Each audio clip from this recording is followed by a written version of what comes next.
Halo, selamat pagi ya, Om Swastiastu.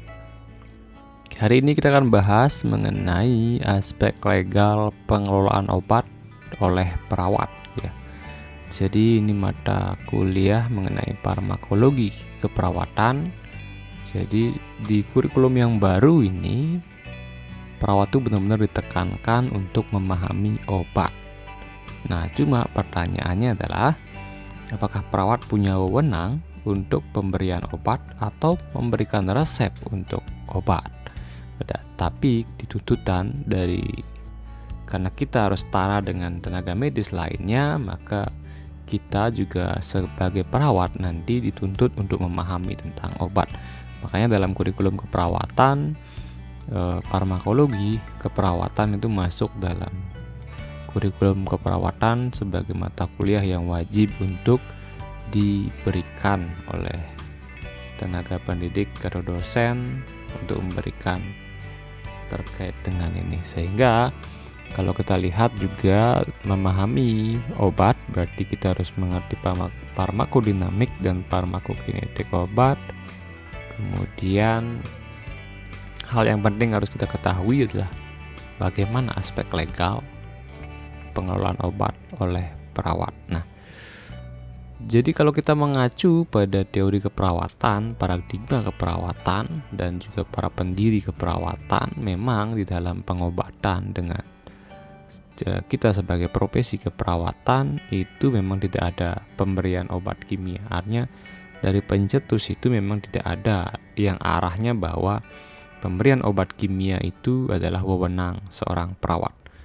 Karena kalau kita melirik dari beberapa teori dan juga paradigma bahwa sebenarnya lebih ke hubungan antara perawat dengan pasien ya, dan juga bagaimana lingkungan. Dan memang perawat itu sangat holistik ya, memandang pasien sebagai manusia. Jadi seperti itu. Atau bisa dibilang humanistik dalam memandang manusia. Nah, ini juga perlu menjadi sebuah pemahaman bagi semua perawat bahwa jangan berkecil hati ketika kita sebagai seorang perawat tidak diberikan wewenang untuk memberikan obat kimia. Malah, kita yang harus punya pemahaman lebih mengenai obat kimia untuk membuat pasien itu tidak tergantung penuh dengan obat kimia. Jadi dia menemukan makna dari kehidupan dan dia mulai memahami dirinya dan bagaimana hubungan dirinya dengan alam semesta. Artinya dia bisa menjadi orang yang caring gitu ya, dan dia bisa melakukan self healing. Nah, itu sebenarnya yang diinginkan oleh pendiri keperawatan kita sebagai perawat. Sehingga ya tidak masalah kalau memang kita sudah memahami tugas kita seperti itu, ya tidak diberikan untuk memberikan resep itu bukan sebuah hal yang besar bagi kita, dan itu nggak perlu dituntut di secara hukum dan kita meminta biar kita diberikan wewenang itu, karena memang dari pendiri dan juga teori keperawatan itu nggak pernah tercantum seperti itu. Bahkan teori Kering Jane Watson itu tidak mencantumkan hal tersebut. Malah dari 10 faktor karakter dan 10 proses karakter Jane Watson itu lebih menekankan bagaimana hubungan ya perawat dengan pasien. Jadi seperti itu, karena kita memandang bahwa manusia itu tidak hanya aspek fisik tapi juga ada aspek mind, body, dan spirit. Jadi seperti itu, ada pikiran, ada perasaan, ada jiwanya. Jadi seperti itu, kita memahami secara holistik. Sedangkan kalau kita memahami pengobatan secara konsep materi atau fisik saja, ya pasti kita berpikir bahwa penyakit harus disembuhkan dengan yang bersifat materi, sehingga obat menjadi salah satu solusi. Padahal kalau kita memahami aspek yang holistik, yang begitu banyaknya aspek dalam kehidupan manusia, itu nggak bisa dengan obat saja. Dan banyak sekali memang faktor-faktor yang kita lihat di lapangan. Itu pasien hipertensi sudah konsumsi obat seumur hidup, tekanan darahnya juga tetap tinggi ya. Jadi dia konsumsi obat tapi nggak menurunkan. Jadi penurunan tekanan darahnya bersifat sementara sesuai dengan paruh waktu dari obat tersebut. Jadi misalnya dia konsumsi obat jam 10 pagi dan paruh waktu obat tersebut misalnya 6 jam, ya 6 jam turun. Setelah itu naik lagi. Sehingga manusia itu bergantung sepenuhnya dengan obat. Nah, ini yang tidak diinginkan sebenarnya oleh founder keperawatan.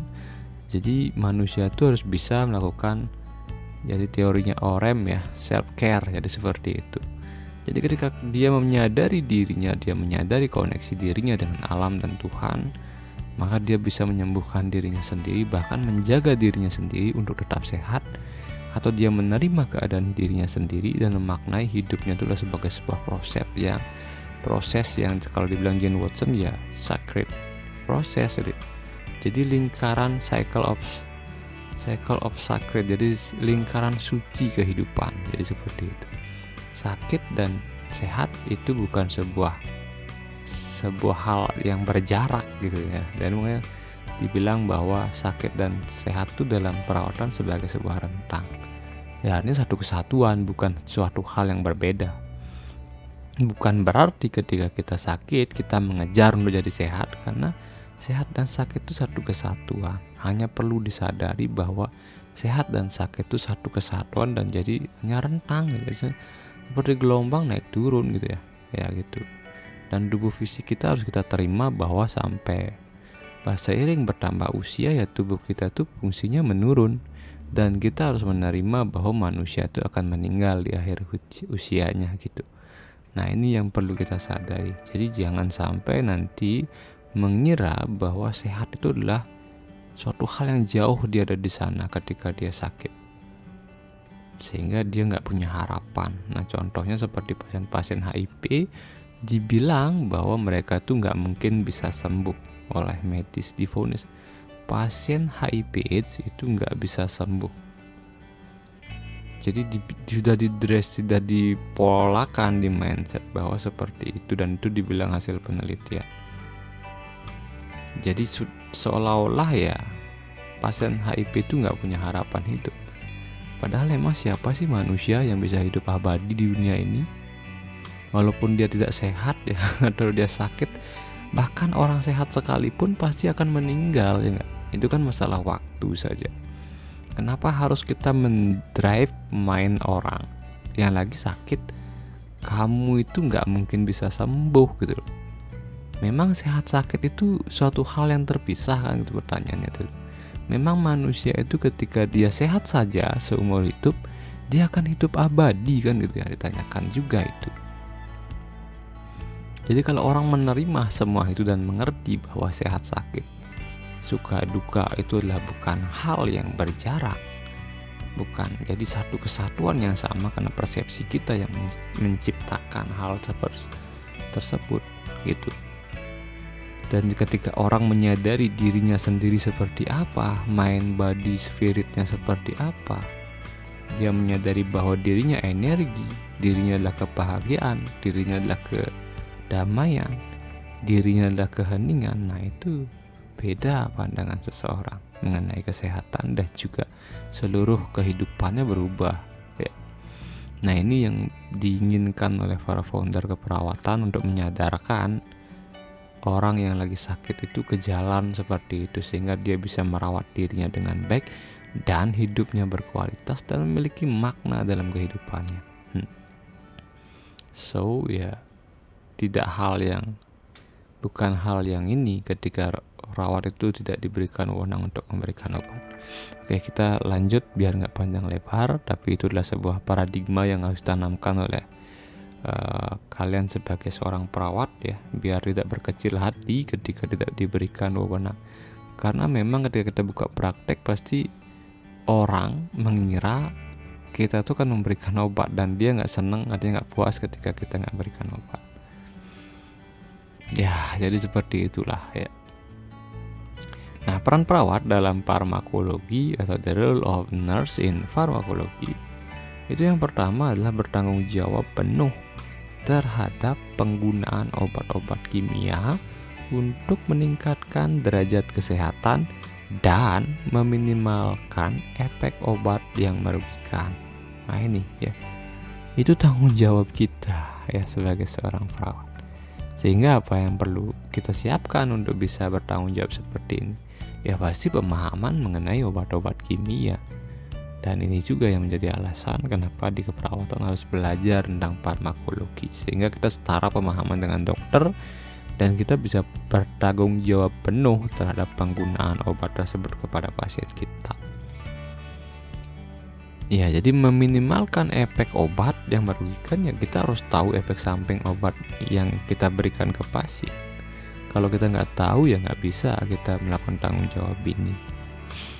Nah, jadi harus benar-benar dipahami bagaimana itu cara kerja obat di dalam tubuh kita. Nah, ini disebut dengan farmakodinamik dan farmakokinetik. Nanti diajarkan oleh dosen-dosen farmasi. Kemudian yang kedua, itu menguasai dan mengerti persoalan yang bersusila dan legal, dan tidak hanya pengetahuan tentang ilmu fisika dan sosial saja. Ya, jadi kita harus tahu bahwa kita harus tahu wewenang kita secara hukum itu seperti apa dalam keperawatan. Jangan sampai kejadian hal-hal yang merugikan secara hukum bagi diri kita sendiri. Misalnya kita prakteknya perawat, tiba-tiba kita meresepkan obat dan itu menyalahi secara hukum. Ya, kita diproses secara hukum gitu ya. Ya karena kita melanggar secara hukum gitu ya. Dan juga mengerti bahwa ilmu keperawatan itu bukan ilmu sains saja, bukan ilmu fisika saja. Ada ilmu sosial juga ya. Spiritual juga ada ya. Makanya dibilang holistik ya. Bio, fisiologis, sosial, spiritual. Nah, kita harus memahami semua itu. Kemudian yang ketiga, itu mempunyai kemampuan untuk mengelola, mengontrol, dan memberikan obat secara aman. Ya. Jadi ada benar nggak obat yang kita berikan ini pada pasien itu? Benar nggak dia diberikan lewat minuman atau lewat infus atau disuntik IM, SC gitu ya. Benar nggak dosisnya? Benar nggak obat ini nggak kadaluarsa ya. Kemudian ya ditulis ya apa yang diberikan, dokumentasikan. Nah, itu mengelola, mengontrol, dan memberikan obat secara aman. Jangan sampai kita salah dalam pemberian obat. Dan memang obat itu sebenarnya tindakan delegatif, bukan pekerjaan murni perawat. Jadi sebenarnya pekerjaannya dokter yang dilimpahkan kepada perawat untuk pemberiannya gitu. Yang meresepkan ya dokter gitu ya. Yang menjalankan resep itu ya kita sebagai seorang perawat. Ya, jadi harus disyukuri lah. Itu wewenang kita, dalam undang-undang juga diakui seperti itu. Dan memang teori-teori keperawatan juga seperti itu. Sehingga dalam pemberian obat itu sikap perawat itu penting dalam pemberian. Dan kemampuan kita mengkomunikasikan, nah itu juga penting ya. Jangan sampai terkesan kita memberikan obat itu menakut-nakuti pasien gitu ya. Tidak memberikan rasa nyaman dan aman kepada pasien.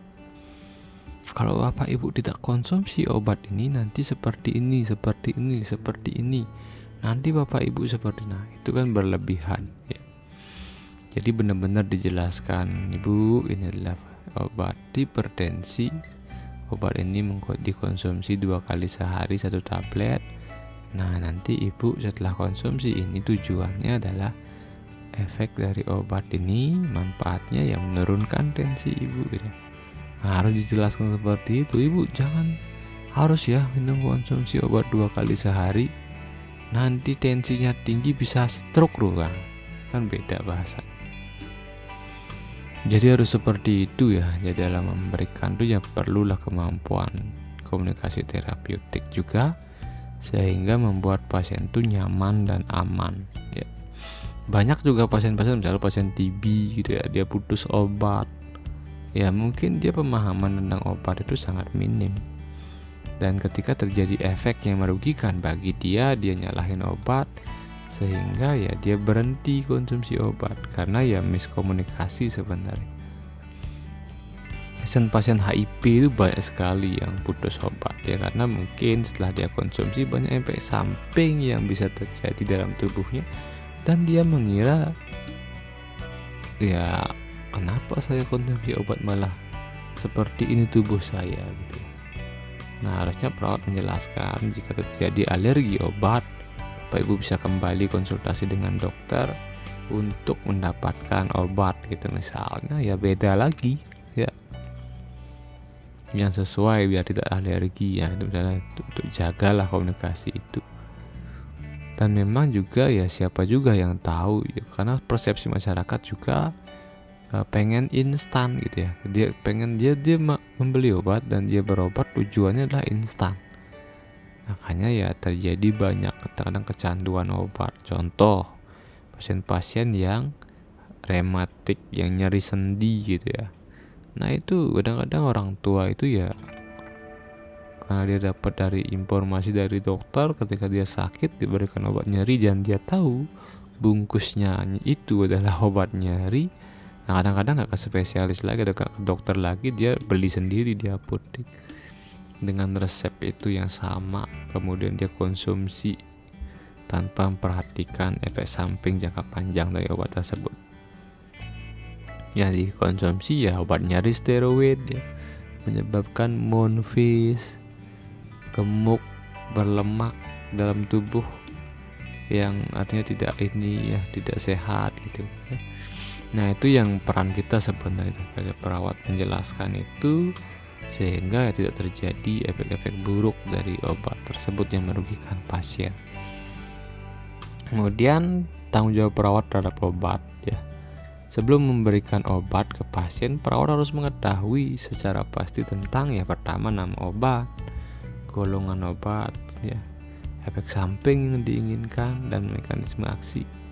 Efek samping yang merugikan ya, efek yang merugikan, efek toksiknya kita harus tahu bagaimana interaksi antar obat ya, kontraindikasi tindakan pencegahannya, regimen dosis, rute pemberian, data farmakokinetika, implementasi keperawatan ya. Nah itu harus diketahui oleh perawat.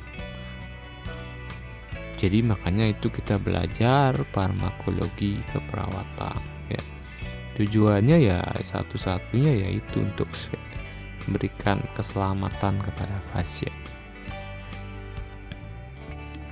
Jadi ya kalau kita setara dengan dokter ya kita harus pemahamannya sama mengenai obat, mengenai penyakit itu sama. Walaupun sebenarnya kita nggak punya wewenang mendiagnosa penyakit, nggak punya wewenang untuk obat-obatan gitu ya, pemberian obat-obatan. Kita hanya bisa wewenangnya yang menjalankan dari resep yang diberikan oleh dokter.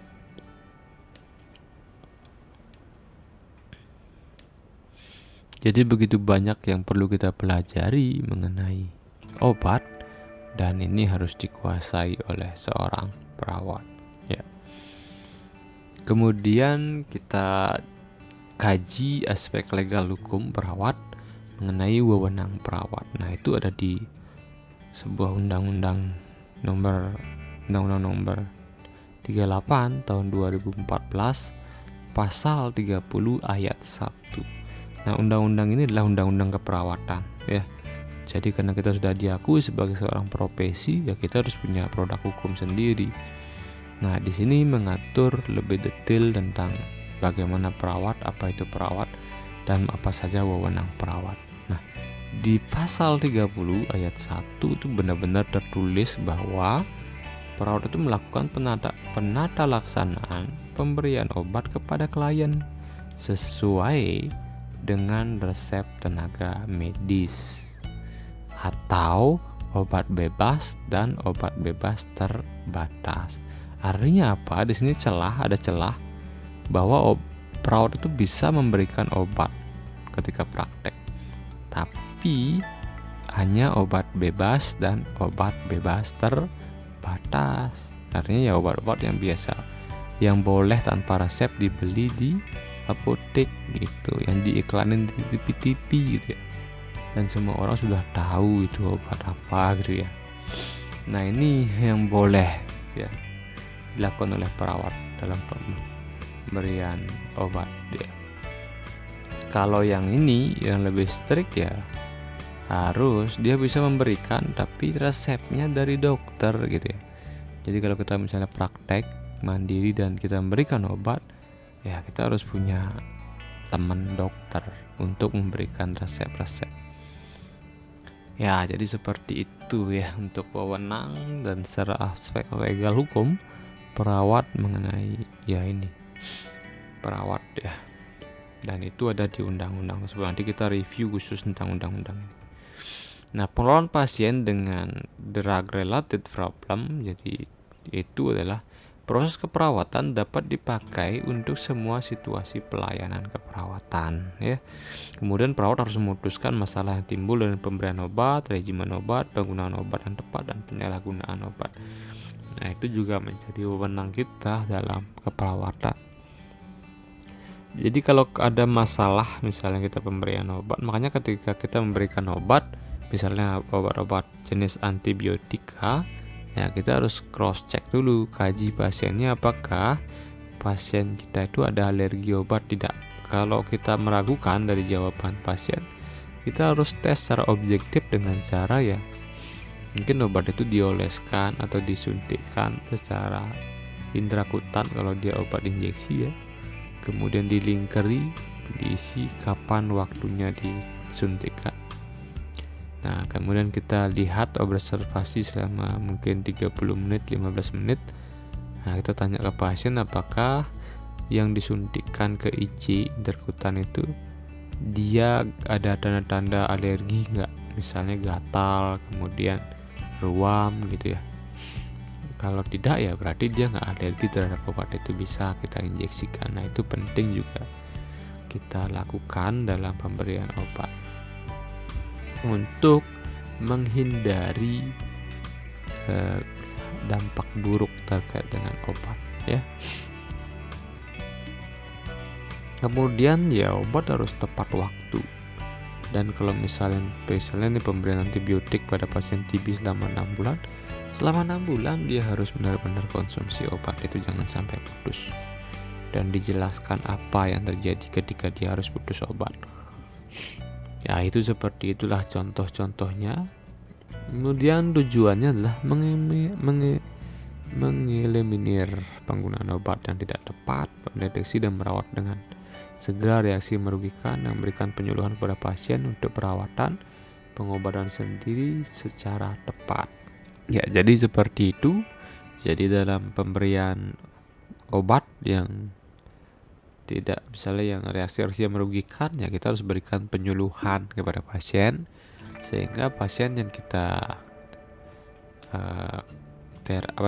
treatment ya itu benar-benar memahami apa itu obat dan bagaimana cara pemberian atau dia mungkin konsumsi obat yang benar ya. Kemudian kita harus jelaskan juga efek samping obat tersebut, manfaatnya ya, dan kenapa harus diberikan misalnya 3 kali sehari, dan dia kenapa harus konsumsi selama 6 bulan. Jadi benar-benar dijelaskan secara detail ya. Jadi sehingga benar-benar pasien tuh paham, jadi dia konsumsi obat karena atas kesadarannya sendiri dan karena pemahaman sendiri terkait dengan penyakit yang diderita oleh pasien tersebut. Kemudian kita mengevaluasi secara terus-menerus bagi pasien yang memerlukan monitoring efek obat ya. Nah, yang menjadi contoh kasus yang perlu kita tangani ya, yang kita bahas di sini adalah contohnya ya pasien HIV dan pasien TB yang sering terjadi permasalahan mengenai putus obat ya. Jadi pasien HIV itu memang secara medis dikatakan itu nggak ada obat, nggak bisa sembuh dia, dan dia harus konsumsi obat seumur hidup. Karena kalau kita lihat dari penelitian dikatakan bahwa ketika dia putus obat, nah katanya itu akan menyebabkan imunnya drop sehingga menyebabkan terjadinya banyak penyakit-penyakit sekunder akibat penurunan sistem kekebalan tubuh. Nah, ini yang harus dipahami oleh pasien tersebut. Kenapa dia harus konsumsi antiretroviral itu seumur hidup pada pasien-pasien HIV? Nah, kenapa sih pasien HIV itu biasanya banyak putus obat ya? Pasti karena efek samping yang merugikan mungkin yang dia rasakan, dan mungkin depresi pasiennya ya. Karena ya stigma negatif dari penyakit ini ya. Jadi orang mengatakan karena memang penularannya lewat seks gitu, hubungan seks. Jadi masyarakat tuh memandang tidak baik pasien-pasien HIV ya. Kadang-kadang pasien HIV itu dikucilkan ya, sehingga dia menyembunyikan identitasnya dia atau diagnosa medisnya dia. Dan memang itu adalah sumpah perawat ya, tenaga medis, kita nggak boleh membocorkan terkait dengan riwayat dan diagnosa pasien kecuali ya atas izin pasien. Jadi kita nggak boleh sembarangan mengumbar informasi medis mengenai pasien tersebut, kecuali pasien itu yang mengizinkan. Nah, ini yang menyebabkan juga problem-problem ya, ada obat. Nah, itu juga perlu ditangani oleh seorang perawat, bagaimana trik dalam mungkin mengidentifikasi, kemudian mengajak pasien itu benar-benar taat dalam konsumsi obat, dan dia nggak putus obat pada masa regimen terapi obat. Nah, ini yang harus dikuasai dan harus benar-benar diedukasi ke pasien, dan itu sebagai tanggung jawab perawat.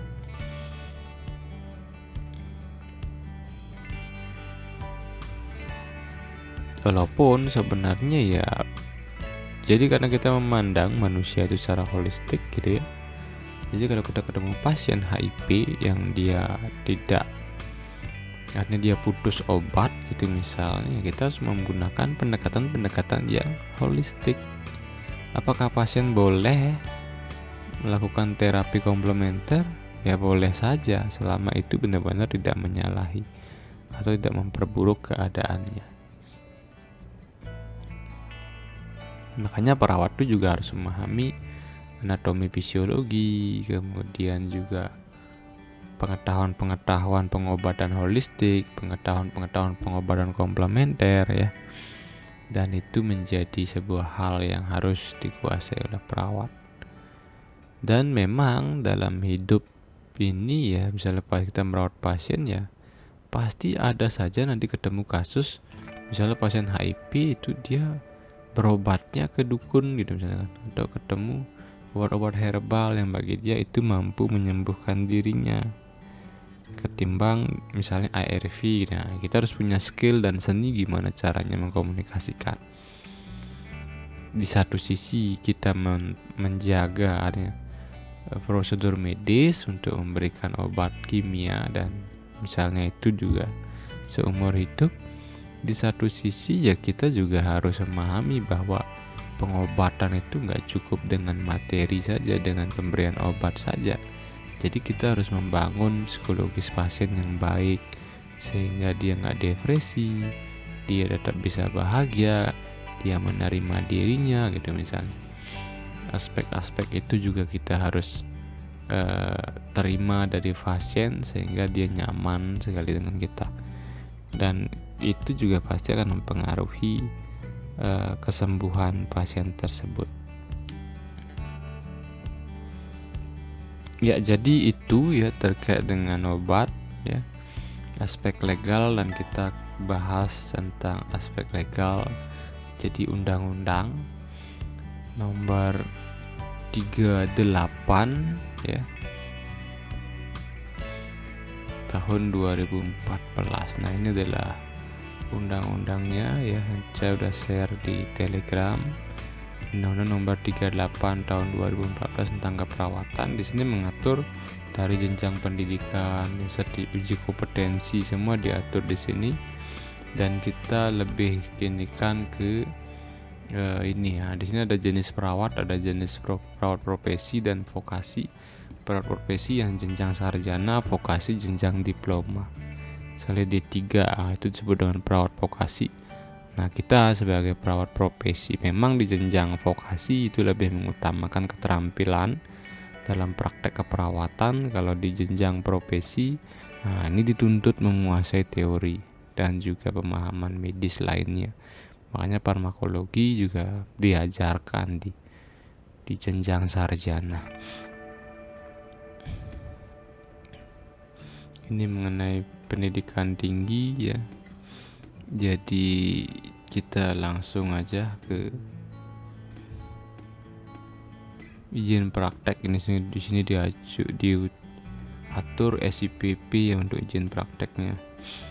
Kemudian ini praktek keperawatan, wewenang semua ada di sana ya.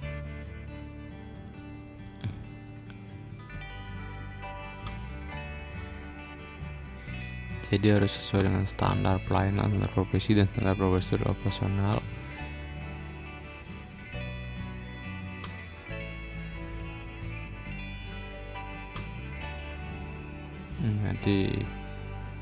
Jadi ini ya, kemudian tugas dan wewenang ya.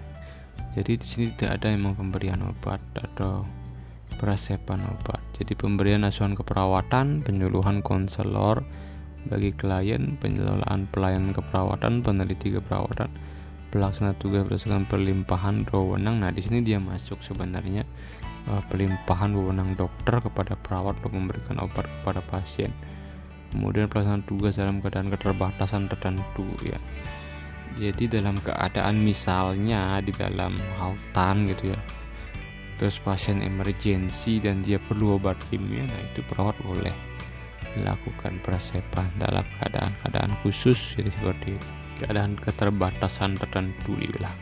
Nah, tugas mengenai poin ayat 1 dapat dilaksanakan secara bersama maupun sendiri-sendiri.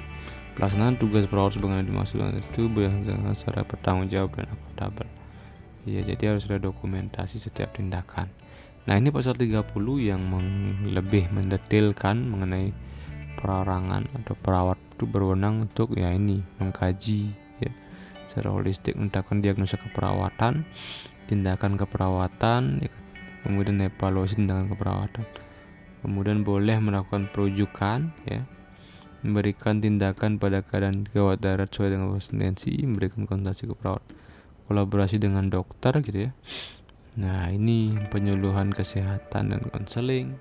Terus, nah ini yang lebih detail, melakukan pelaksanaan pemberian obat kepada klien sesuai dengan resep tenaga medis dan obat bebas terbatas.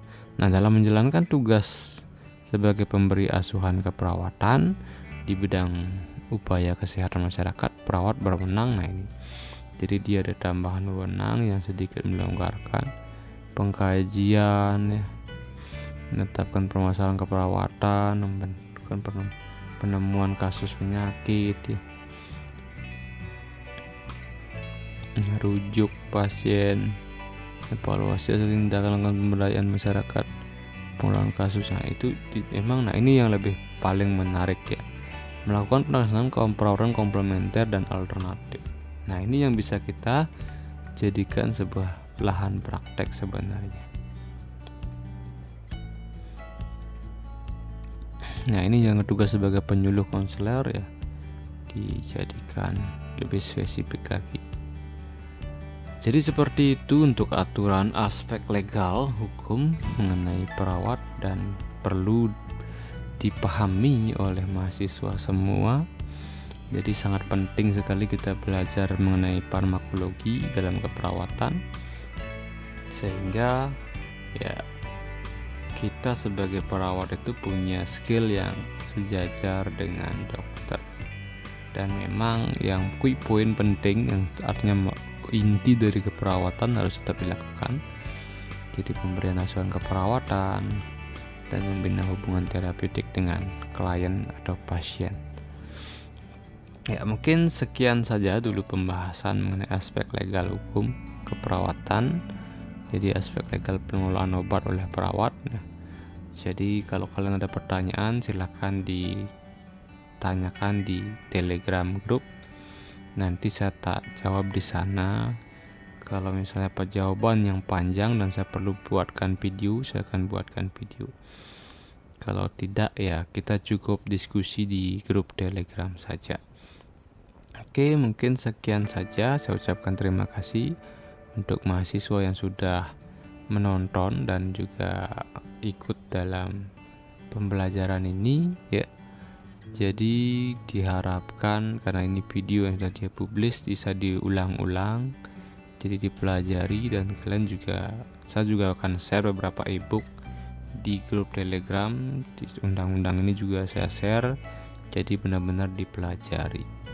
Oke, sekian, sampai berjumpa di pertemuan selanjutnya.